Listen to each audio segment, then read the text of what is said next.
O diácono, gente boa, ele é um auxiliar de serviços gerais. Essa palavra não está no grego, certo? Se você lê a Bíblia no original, você sabe disso, certo? E se você não lê, você desconfia disso, certo? Mas por que eu peguei a palavra de auxiliar de serviços gerais?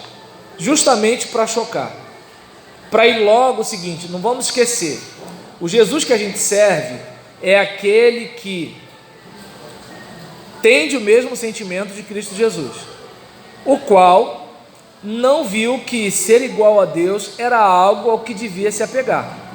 Antes, ele assumiu forma humana, ele assumiu uma atitude de servo, ele obedeceu até a morte e ele morreu como um bandido. Porque quando fala morte de cruz fica poético, sabe? Fica um negócio assim parecendo louvor, né? Shekinah, nunca vi nem comi, eu só ouço falar, né? Aí fica aquele negócio assim, né? Porque a gente gosta de um negócio bonito. Só que assim, morrer na cruz é morrer como criminoso. E, por exemplo, digamos que você não tenha feito determinada coisa errada e um matador mata você, mas com uma determinada assinatura.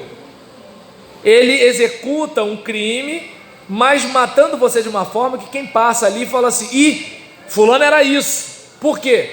Porque só quem faz essas coisas que morre desse jeito.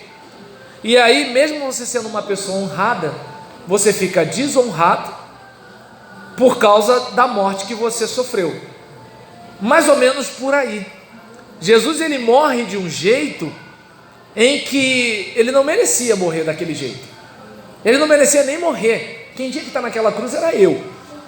Eu merecia o inferno, mas ele passou por aquilo para que eu não fosse. Por isso que eu assentei no meu coração: eu vou aturar qualquer crente, por pior que seja, porque o pior crente que eu conhecer não é pior do que o inferno que eu merecia. Então, glória a Deus. Senhor, é só aturar o irmão batizado no limão? Né? Porque o pentecostal conhece o batismo de fogo, né? Tem uma exegese aí, mas eu não vou discutir. O tradicional conhece o batismo da água, e eu inventei o batismo com limão, né? Que é o camarada, ele é mergulhado lá e sai de lá azedo. Ninguém merece aquele cara, mas assim, até esse cara, ele é melhor do que eu ir para o inferno. Então, glória a Deus, porque Deus me deu a chance de viver com o irmão batizado no limão.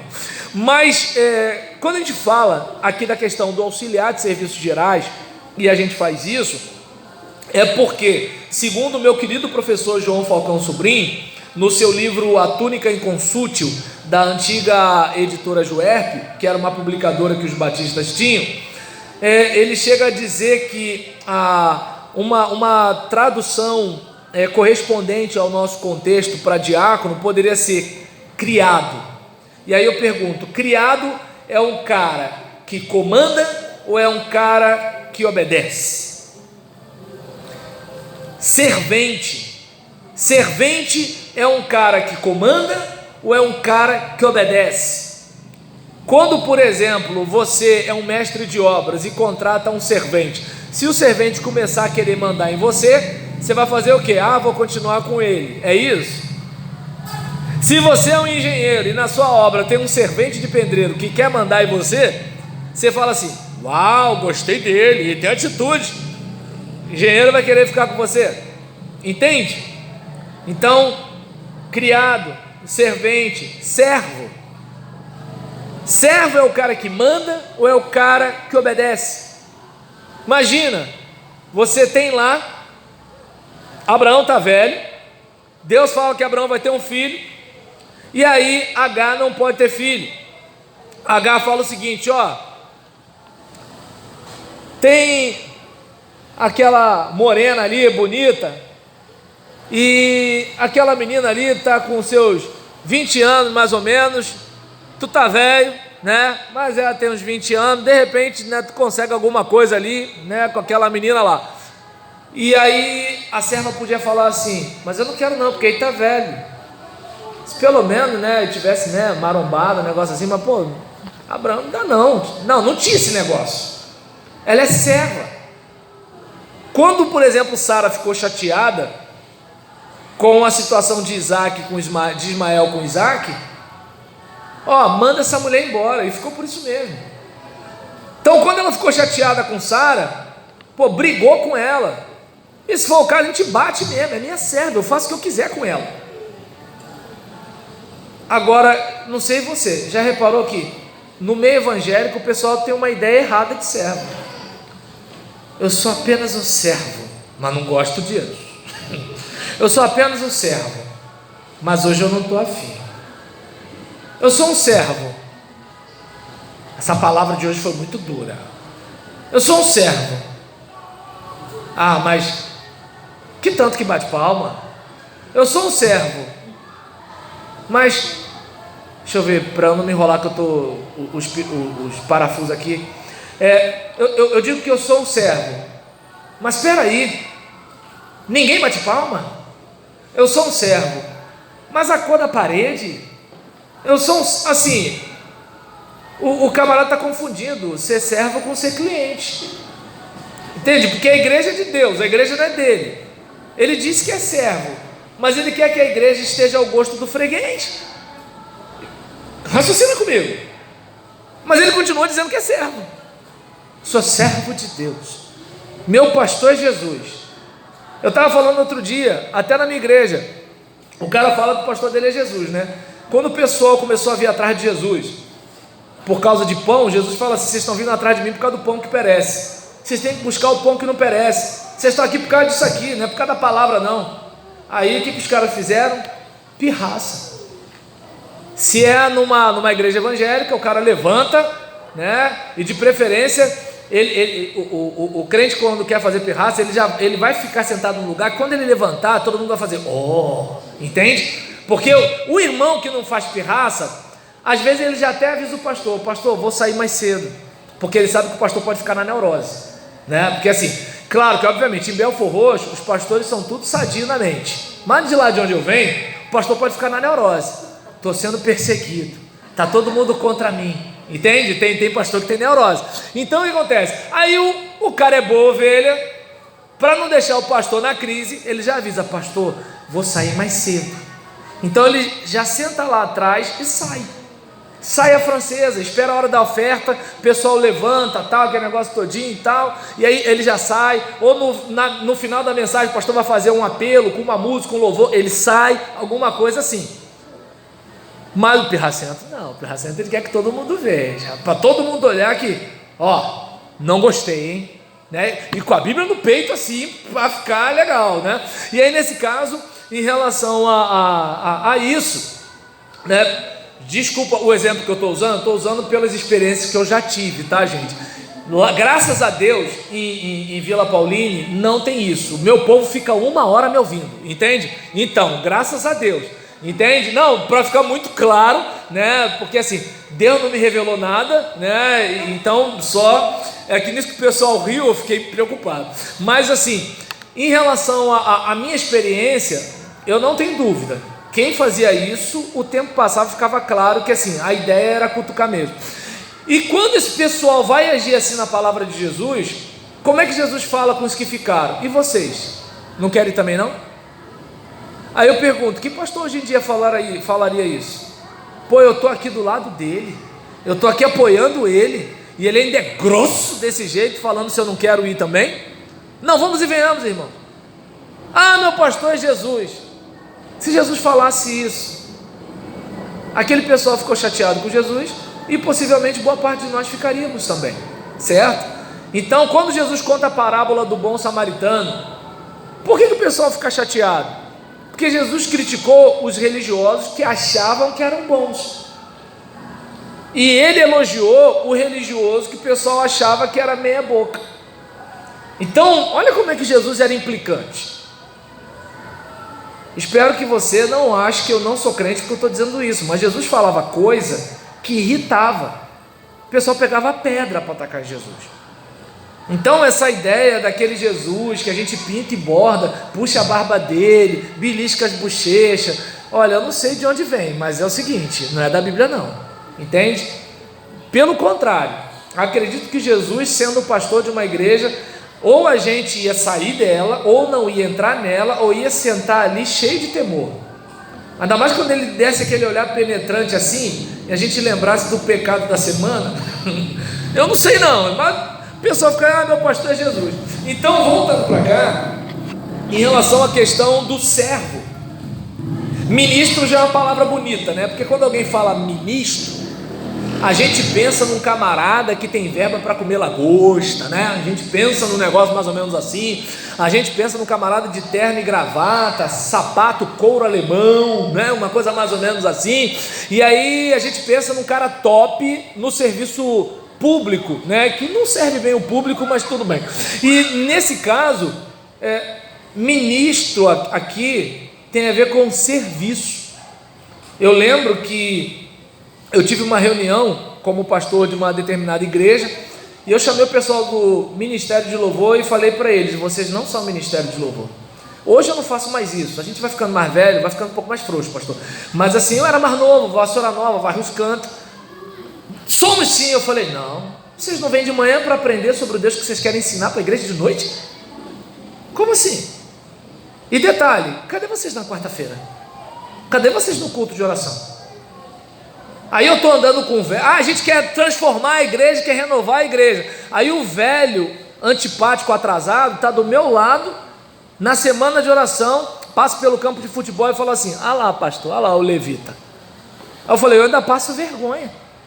Como é que eu vou me juntar com vocês para renovar a igreja, se os velhos tradicionais estão comigo na oração, e vocês não estão nem na escola bíblica? Então não dá, entende? Claro, hoje eu não faria isso, né? Porque meu pastor é Jesus, mas assim, a gente sabe que não é bem desse jeito. E aí nesse caso, ministro é servo, ministro faz o que é mandado. Então, assim, se o cara não tem essa ideia, pô, não seja diácono, porque você não vai estar sendo diácono, entende? Então é como, por exemplo, tem gente que é 8 ou 80. A Bíblia não está dizendo que o diácono ele tem que ser bajulador. Não. Um diácono que dá um bisu, por exemplo, eu lembro que eu fui pregar numa igreja, aí o pastor me chamou no gabinete, aí estava ele lá e um diácono, né, que estava muito ali, era aquele diácono bem do lado dele, tudo tal, falecido diácono já. E esse diácono falou: ó, pastor, é bom visitar fulano de tal. Pelo que assim, nas minhas antenas ligadas, parece que esse fulano de tal era carne de pescoço. E aí o pastor estava pirracento: não vou lá não, chega lá, Então, aí o diácono falou assim: pastor, é melhor ir lá. Então o que acontece? Eu olhei para aquilo, achei muito legal. Por quê? Porque ele estava fazendo uma liderança, está entendendo? De baixo para cima, muito boa. Ele não fez assim: pastor, tu tem que ir, se tu não for, tu é um moleque, tu é pago para isso. Não, ele só fez assim: aquele até eu queria visitar o cara, porque aquele significava o seguinte: se não descascar esse abacaxi, isso vai render. Entende? Então olha como é que é legal você estar cercado de alguém que assim, porque o bajulador, tu sempre está certo. Lembra de Acabe? Eu quero ir para a batalha. Aí Josafá fala assim: não, mas tem profeta aí? Não, tem um cara que só fala coisa contra mim. Então tem gente que é mais ou menos assim, só quer gente que fala coisa que a gente gosta. Não estou dizendo que o diácono tem que ser isso, até porque eu acho que se ele for isso, ele vai prejudicar o pastor, né? Por quê? Porque o pastor vai acabar se transformando num menino mimado. Lembra, hoje em dia, né, não tem mais isso, porque as crianças hoje não jogam mais bola praticamente, né? Eu sou do tempo que a gente jogava bola, né, ganhava pereba na canela. As meninas que jogavam bola com a gente era apelidada de relógio, né? Porque ficava com a perna toda, né, cheia de marquinha de cigarro assim, né? Então a gente tirava o tampão do dedo. E tinha o cara que assim, ele não dava o sangue, não jogava direito, mas ele era o dono da bola. Não valeu, que isso, vai, não valeu, então não brinco mais, não, tudo bem, entende? Então o que acontece? O pastor não pode ser assim. Se o cara vai lutar contra o diabo, ele não pode ser mimado, entende? Só que, por exemplo, nem 8 nem 80, né? Porque é o seguinte: se é para o pastor ser controlado, então vamos fazer um negócio, pega esse diácono, manda ele para o seminário, vai para o concílio, espera uma igreja convidá-lo e seja pastor. É simples isso. Quer dizer, não é tão simples, por isso que muita gente não quer ir, entende? Porque primeiro, você tem que se submeter à sua igreja a enviar, e a igreja, na hora de enviar, ela vai começar a olhar algumas coisas. Tem o seminarista na igreja, tem o seminarista da igreja. O seminarista na igreja é aquele que é o seguinte: ele vai, eu que pago meu seminário, não sei o que, mas ele está por conta própria. Fulano, você pode pregar? Não posso esse dia não, e vou ficar resfriado semana que vem. Então é uma coisa. O da igreja não, o da igreja é pau para toda a obra, dirige congregação, prega na praça, ajuda o pastor, está na liderança, é professor de escola bíblica, está nas reuniões de obreiro, porque ele está ali. E aí não tem, nem todo mundo quer isso. Depois, e a igreja, na hora de pagar o seminário, vai cobrar. Aí ele vai para o seminário, chegando lá tem que estudar um monte de coisa, e se ele ficar reprovado, vai ficar feio, né? Como é que ele vai dizer para a igreja que pagou o seminário que ele ficou reprovado? Aí depois que termina, tem o concílio. É a igreja que vai pedir o negócio. E se ele não for um bom seminarista? E aí, qual é o relacionamento dele com o pastor? Indo para o concílio, ele vai ter que ser humilde. Às vezes ele sabe mais do que o examinador dele, mas ele tem que descer do salto, porque se ele ferir o brilho do examinador, ele vai ter problema. Então ele passa por aquilo. Depois daquilo, né, aí os documentos para ir para a ordem. Se tiver alguma coisa que não está legal, não filia. Depois que filiou, ele tem que passar pelo processo de... Tem igreja que faz desfile, vários pastores para escolher um, e ele tem que ser humilde para ficar ali, para a igreja escolher ou não, dependendo da situação, não ser nem tratado de modo muito digno, para depois entrar. E quando entrar, ele ainda vai ter que cativar a liderança para depois fazer o trabalho. Aí eu pergunto, se o cara quer ser um diácono mandão, bacana, entra na fila e paga o preço. Deu para entender? Então a gente fecha, né, por aqui, e pedindo, né, que assim a gente possa ter a ideia, né, de que o diácono, se ele for um criado, um servente, um ministro, um atendente, ele vai ser aquele cara que executa ordens.